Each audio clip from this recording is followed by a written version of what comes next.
ये तस्वीरें जरा ध्यान से देखिए। मैं आप बीच में से हट जाता हूं, आपका व्यू मैं खराब नहीं करूंगा, बड़ी स्क्रीन पर आप देखिए। ये कोई महल नहीं है और आप गलत फहमी में मत रहिए, ये गौतम अडानी का घर नहीं है, ये अरविंद केजरीवाल का घर है। ये तस्वीरें अरविंद केजरीवाल के उसी सरकारी बंगले की हैं जिसका कोविड के समय रेनोवेशन हुआ था और अब इसका फर्स्ट लुक यानी पहली झलक आपके सामने है। कुछ तस्वीरें हमें मिल गई हैं जो केजरीवाल के शानदार बंगले की हैं। बाहर से ये बंगला कुछ इस तरह से दिखता है और खुद को आम आदमी बताने वाले, गरीबों की राजनीति करने वाले अरविंद केजरीवाल इस बड़े से महल में रहते हैं जिसका मार्बल भी वियतनाम से मंगाया गया। और यह है अरविंद केजरीवाल का सच। यह वही घर है जिसके बारे में आपने काफी सुना होगा, जिसमें लाखों के पर्दे लगे हुए हैं, जिसमें एक एक पर्दा 8 लाख का है, कोई पर्दा 6 लाख का है, जिसके इंटीरियर डेकोरेशन में करोड़ों रुपए खर्च हुए हैं। ये वही घर है। और अब हम जंतर मंतर के झूठ को छूमंतर करेंगे। जंतर मंतर वही जगह है जहां पर हमारे पहलवान आजकल धरने पर बैठे हुए हैं। ये बहुत दुर्भाग्य की बात है कि इतने बड़े बड़े खिलाड़ियों को इस देश में धरने पर बैठना पड़ रहा है। लेकिन कल रात को दिल्ली पुलिस और इन पहलवानों के बीच एक झड़प हो गई और ये झड़प रात भर कई घंटे तक चलती रही। और इसके बाद इन खिलाड़ियों ने दिल्ली पुलिस पर कई तरह के आरोप लगाए और पुलिस ने रात में ही जंतर मंतर को चारों तरफ से घेर लिया, बैरिकेड्स लगा दिए और जंतर मंतर पर किसी भी बाहरी आदमी की एंट्री उन्होंने बंद कर दी।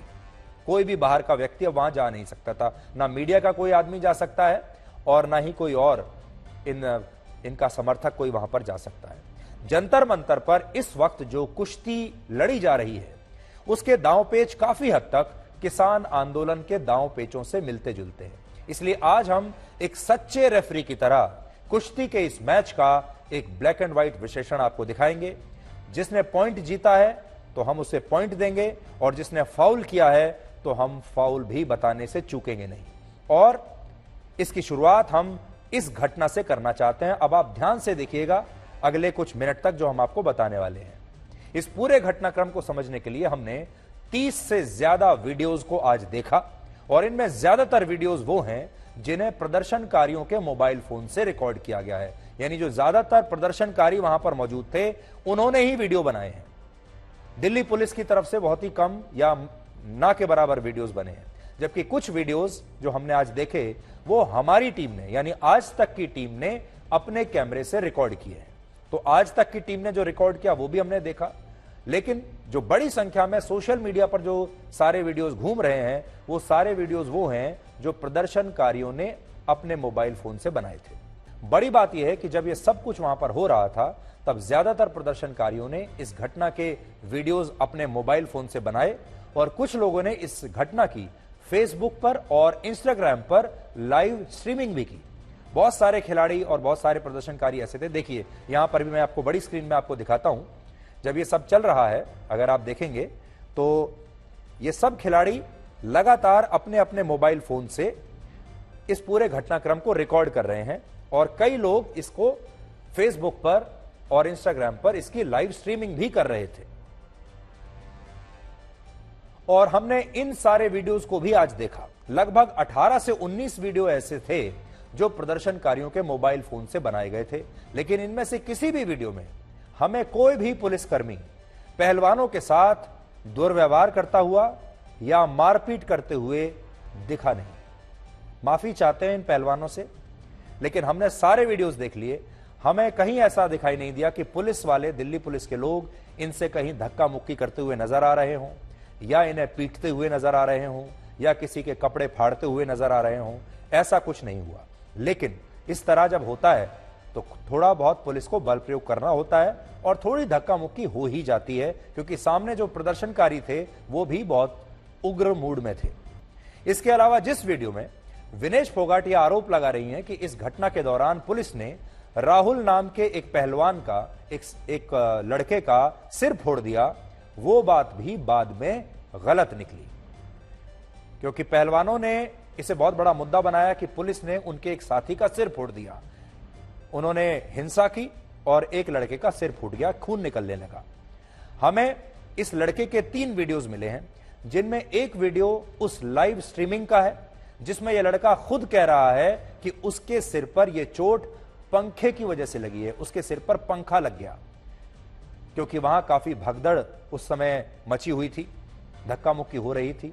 और असल में वहीं पर एक पीछे पब्लिक टॉयलेट है और ये सारे लोग और पुलिस के जो लोग हैं वो उस पब्लिक टॉयलेट में गए और वहां पर धक्का मुक्की हुई, क्योंकि प्रदर्शनकारियों का कहना था कि उस पब्लिक टॉयलेट में एक पुलिसकर्मी छुपा हुआ है जो शराब के नशे में है। तो इसलिए सारे लोग उस पब्लिक टॉयलेट में गए, वहां पर धक्का मुक्की हुई और वहीं पर इस लड़के का जो सिर है वो एक पंखे से टकरा गया और उसे चोट आई। लेकिन जैसे ही विनेश फोगाट ने इस लड़के को देखा, देखते ही उन्होंने कहा कि उसके सिर से खून निकल रहा है और वो ये कहती रही कि पुलिस वालों ने उनके भाई का सिर फोड़ दिया, और इस दौरान उनका भाई भी इस बात से इनकार नहीं करता। अब आप ये सारे वीडियोस एक साथ देखिए जिसमें विरोधाभास है। पहले ये लड़का कहता है कि उसे ये चोट पंखे से टकराने की वजह से लगी है और बाद में ये बयान बदलता है और कहता है कि उसे पुलिस ने मारा है। अब सच्चाई है कि प्रदर्शनकारियों ने जिस पुलिसकर्मी पर शराब के नशे में होने का आरोप लगाया, उस पुलिसकर्मी की रात को ही मेडिकल जांच कराई गई, जिसके बाद यह पता चला कि ये पुलिस वाला नशे में नहीं था, बल्कि पहलवानों ने उसे जबरदस्ती पकड़कर वहां पर बैठा दिया और उस पर आरोप लगा दिया कि ये पुलिस वाला नशे में है। अरे पूरे देश में हो गए प्रदर्शन, पूरे देश में प्रदर्शन होंगे। अब आप यहाँ से दिखाते रहो, ये गिरफ्तारी हो जाएगी, 10-15 दिन में हो जाएगा, सारा काम होगा। क्या करेंगे? अरे क्या पता क्या करेंगे हम। वे ट्रैक्टर कहीं चले गए, वे किराए के थे, वे 4 लाख ट्रैक्टर किराए के थे क्या? देखा नहीं था क्या क्या कर सके? देखा था ना। 10 साल बाद में ट्रैक्टर का टैंक बन जाता है। वे ट्रैक्टर कहीं किराए के नहीं थे, वे 4 लाख ट्रैक्टर भी यही है, 25 लाख आदमी भी यही है। तो दोबारा से ट्रैक्टरों का कुछ क्या पता क्या हो जाएगा। जरूरत है सारे देश की। आज आप लोग सभी दिल्ली आ जाइए। ये जबरदस्ती कर रहे हैं ना, बहन बेटियों को गाली दे रहे हैं और ब्रिजभूषण का भी दगी ने कुछ नहीं किया। ये इनका हाल है पुलिस प्रशासन का, ये पुलिस प्रशासन का हाल है। आप सभी जितने भी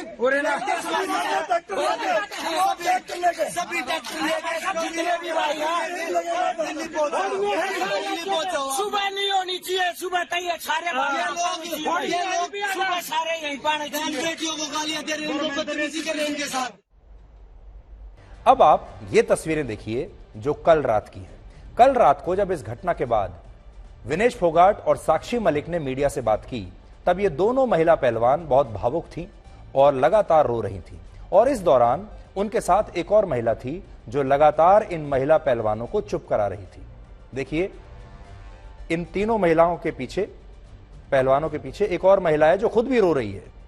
लाल रंग के कपड़े उसने पहने हुए हैं और वो खुद इनसे भी ज्यादा रो रही है। बहुत सारे लोग इस महिला को विनेश फोगाट या साक्षी मलिक की मां समझ रहे थे। अभी तक हमने, जब से ये प्रदर्शन शुरू हुआ है, हम कई दिनों से इस महिला को लगातार इन पहलवानों के पीछे बैठे हुए देखते हैं, और जब ये हमारी पहलवान रोती हैं तो उससे भी ज्यादा आगे बढ़कर यह महिला रोती है जो आप इस समय देख रहे हैं। हम लोग भी यही सोच रहे थे और बाकी के लोग भी सोचते थे कि ये जरूर इनमें से किसी पहलवान की या तो मां होंगी या किसी की रिश्तेदार होंगी, परिवार की कोई सदस्य होंगी जो उनका ख्याल रखने के लिए इनके साथ लगातार है। अभी तक हम यही सोच रहे थे, और वो रो भी ऐसे ही रही हैं। लड़कियां थोड़ा कम रो रही हैं या उससे भी ज्यादा रो रही हैं, और हो सकता है कि वाकई में उनका दिल बड़ा दुखा हो। लेकिन अब जरा सच्चाई जान लीजिए कि यह महिला असल में है कौन। सच्चाई यह है कि यह महिला इन पहलवानों की ना तो मां है और ना ही इनके परिवार से आती है, बल्कि यह महिला एक प्रोफेशनल आंदोलन जीवी है, यानी ये हर आंदोलन में नजर आती हैं। और इस महिला का नाम है सुदेश गोयात।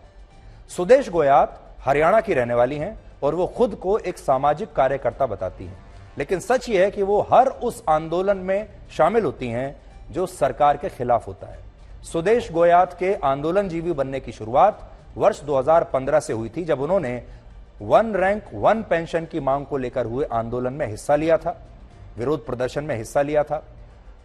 इसके बाद वो किसान आंदोलन में भी शामिल हो गई और अब वो जंतर मंतर के इस आंदोलन का भी हिस्सा हैं और उनकी ये सारी तस्वीरें जो आप देख रहे हैं ये काफी चर्चित तस्वीरें हैं, वो हर आंदोलन में दिखाई देती हैं। असल में मौजूदा स्थिति में महिला पहलवान विनेश फोगाट और साक्षी मलिक को पीटी उषा और मैरी कॉम जैसी खिलाड़ियों से बड़ा बना दिया गया है। इस वक्त देखिए जो तस्वीर है वो कैसी है। पीटी उषा भारतीय ओलंपिक संघ की अध्यक्ष हैं और मैरी कॉम उस कमेटी की अध्यक्ष हैं जो भारतीय कुश्ती संघ के अध्यक्ष ब्रजभूषण शरण सिंह पर लगाए गए यौन शोषण के आरोपों की जांच कर रही है। यानी पीटी उषा और मैरी कॉम इस समय दोनों ही बहुत महत्वपूर्ण पदों पर हैं।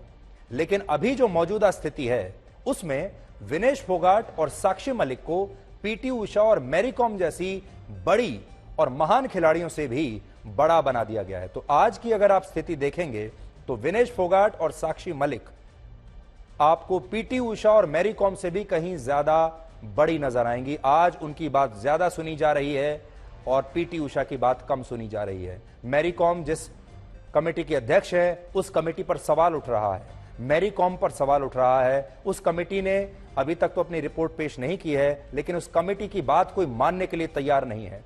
पीटी उषा ने जो कहा, एक महिला एथलीट होने के नाते, इंडियन ओलंपिक एसोसिएशन के अध्यक्ष होने के नाते, उनकी बात को भी नहीं माना जा रहा है। यानी आज की स्थिति यह है कि विनेश फोगाट और साक्षी मलिक पीटी उषा और मैरी कॉम पर भारी पड़ रही हैं, जबकि होना यह चाहिए था कि विनेश फोगाट और साक्षी मलिक को पीटी उषा और मैरी कॉम से ज्यादा नहीं तो कम से कम बराबर तो रखना ही चाहिए। अगर आप किसी भी स्थिति में देखें तो ये इन दोनों को ही बराबरी का दर्जा तो मिलना चाहिए। हालांकि ये भी कम होगा पीटी उषा और मैरी कॉम के लिए, होना तो ये चाहिए।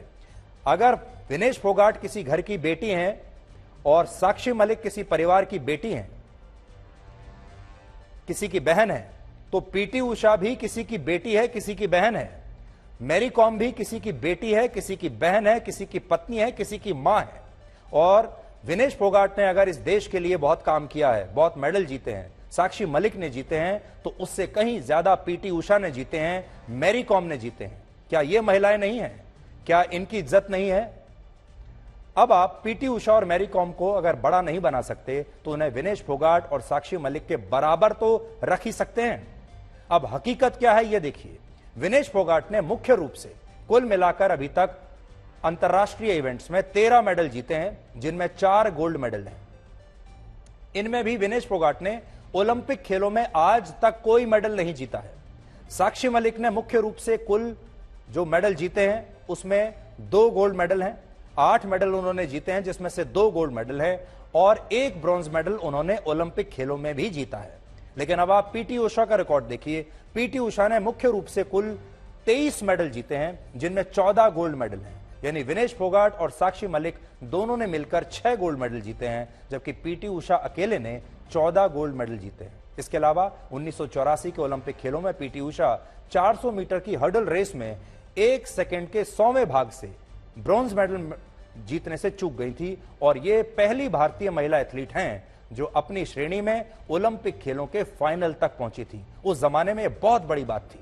मैरी कॉम ने कुल मिलाकर 20 मेडल जीते हैं, जिनमें 14 गोल्ड मेडल हैं और उन्होंने ओलंपिक खेलों में 1 ब्रॉन्ज मेडल भी जीता है। मैरी कॉम 6 बार वर्ल्ड बॉक्सिंग चैंपियनशिप जीत चुकी हैं। यहां एक और बड़ी बात है कि दिल्ली के जंतर मंतर पर जो विरोध प्रदर्शन हो रहा है उसमें सारे पहलवान एक ही परिवार और एक ही राज्य के हैं। इनमें बजरंग पुनिया है, उनकी पत्नी संगीता फोगाट हैं, उनकी चचेरी बहन विनेश फोगाट हैं, साक्षी मलिक हैं और उनके पति सत्यव्रत कादियान हैं। और ये सारे पहलवान हरियाणा के रोहतक और झज्जर जिले से ही आते हैं। यानी एक राज्य के 2 जिलों से सब लोग मिलकर आ रहे हैं। इससे भी बड़ी बात यह है कि आज जब इन पहलवानों ने प्रदर्शन किया तो इस दौरान विनेश फोगाट ने कहा कि उनके लिए सुप्रीम कोर्ट और हाई कोर्ट से भी ऊपर हरियाणा की खप पंचायतों का फैसला है। यानी ये आंदोलन भी अब किसान आंदोलन के रास्ते पर चल पड़ा है। अब वो ये कह रहे हैं कि हमारे जो बड़े बूढ़े हैं जो गांवों से यहां पर आएंगे ट्रैक्टर लेकर, हमारी जो खप पंचायत हैं जो वो तय करेंगी हम वैसा ही करेंगे। अब आपको बताते हैं कि ये पहलवान खप पंचायत के फैसले को सुप्रीम कोर्ट और हाई कोर्ट से भी ऊपर क्यों बता रहे हैं। असल में इन पहलवानों ने सुप्रीम कोर्ट में जो याचिका दायर की थी, आज उस पर फिर से सुनवाई हुई और आज सुप्रीम कोर्ट में फिर से लंबी बहस हुई और इस दौरान सुप्रीम कोर्ट ने कहा कि पहलवान उनके पास 2 मांग लेकर आए थे। एक मांग भारतीय कुश्ती संघ के अध्यक्ष ब्रजभूषण शरण सिंह के खिलाफ एफआईआर दर्ज कराने की थी, जो कि एफआईआर दर्ज हो चुकी है, और दूसरी उन महिला पहलवानों को सुरक्षा देने की थी जिन्होंने ब्रजभूषण शरण सिंह पर यौन शोषण का आरोप लगाया है, और ये दोनों ही चीजें हो चुकी हैं। सुप्रीम कोर्ट ने कहा कि दोनों मांग पूरी हो चुकी हैं, एफआईआर भी दर्ज हो चुकी है ब्रजभूषण के खिलाफ और सुरक्षा भी महिला पहलवानों को मिल चुकी है, इसलिए अब इस याचिका पर सुनवाई बंद की जाती है और इस हिसाब से पहलवानों को भी अपना विरोध प्रदर्शन अब समाप्त कर देना चाहिए, यह सुप्रीम कोर्ट ने कहा है। लेकिन यही पहलवान अब कह रहे हैं कि अब उनके लिए सुप्रीम कोर्ट और हाई कोर्ट से भी ऊपर उनकी खप पंचायतों का फैसला है, यानी अब भी ये अपना विरोध प्रदर्शन समाप्त नहीं करेंगे, यहीं पर रहेंगे। अब हम आपको जल्दी से गोवा लेकर चलेंगे, जहां पाकिस्तान के विदेश मंत्री बिलावल भुट्टो शानदार सूट बूट पहनकर शंघाई कोऑपरेशन ऑर्गेनाइजेशन की बैठक में हिस्सा लेने के लिए आए हैं। लेकिन उनका देश पाकिस्तान श्रीलंका को पीछे छोड़कर महंगाई के मामले में पूरे एशिया में अब नंबर 1 पर आ गया है, और हो सकता है जो तस्वीरें आपने कुछ महीने पहले श्रीलंका में देखी थी, थोड़े दिन में वैसी तस्वीरें आप पाकिस्तान से भी देखें। बिलावल भुट्टो आज शाम कराची से गोवा पहुंचे, जहां उनका स्वागत विदेश मंत्रालय के पाकिस्तान, अफगानिस्तान, ईरान डेस्क के ज्वाइंट सेक्रेटरी जेपी सिंह ने किया, और हमें पता चला कि एससीओ समिट में भारत के विदेश मंत्री एस जयशंकर और बिलावल भुट्टो के बीच कोई बातचीत नहीं होगी। 12 वर्ष के बाद पहली बार पाकिस्तान का कोई विदेश मंत्री भारत के दौरे पर आया है, और इससे पहले वर्ष 2011 में हिना रब्बानी खार भारत आई थी, और उस समय भारत में उनके फैशन को लेकर, उनके कपड़ों को लेकर, उनके बैग्स को लेकर काफी चर्चा हुई थी। और इस बार बिलावल भुट्टो भी ऐसे समय में सूट बूट में भारत के दौरे पर आए हैं जब पाकिस्तान की जनता का महंगाई से बहुत ही बुरा हाल है। पाकिस्तान की सरकार ने जो नई रिपोर्ट जारी की है उसके मुताबिक पिछले साल की तुलना में वहां उपभोक्ता वस्तुओं की कीमतों में अप्रैल के महीने में 36.4% की वृद्धि हुई है, और यह वर्ष 1964 के बाद पहली बार हुआ है। इस महंगाई को हम कंज्यूमर प्राइस इंडेक्स कहते हैं, जिसका मतलब होता है उन वस्तुओं की कीमतों से संबंधित सूचकांक जो आम लोग खरीदते हैं, यानी आम लोगों के जरूरत की जो वस्तुएं होती हैं वो उसकी महंगाई। और इस मामले में पाकिस्तान ने एशिया के सभी देशों को पीछे छोड़ दिया, और अब उसकी स्थिति श्रीलंका से भी ज्यादा खराब हो गई है। दिलचस्प बात यह है कि पाकिस्तान 53,000 करोड़ रुपए के लिए IMF के सामने कटोरा लेकर खड़ा है, जबकि भारत ने अकेले जम्मू कश्मीर को ही मौजूदा वित्त वर्ष के लिए 1,18,000 करोड़ रुपए का बजट अलॉट किया है। और सोचिए, पाकिस्तान भारत से कश्मीर लेने की बात करता है। पिछले कुछ समय में पाकिस्तान का रुपया डॉलर के मुकाबले 20% तक कमजोर हुआ। आज पाकिस्तान के 284 रुपए का $1 है, जबकि भारत के लगभग 82 रुपए $1 के बराबर है। और इस समय पाकिस्तान गर्दन तक, सिर तक कर्ज में डूबा हुआ है।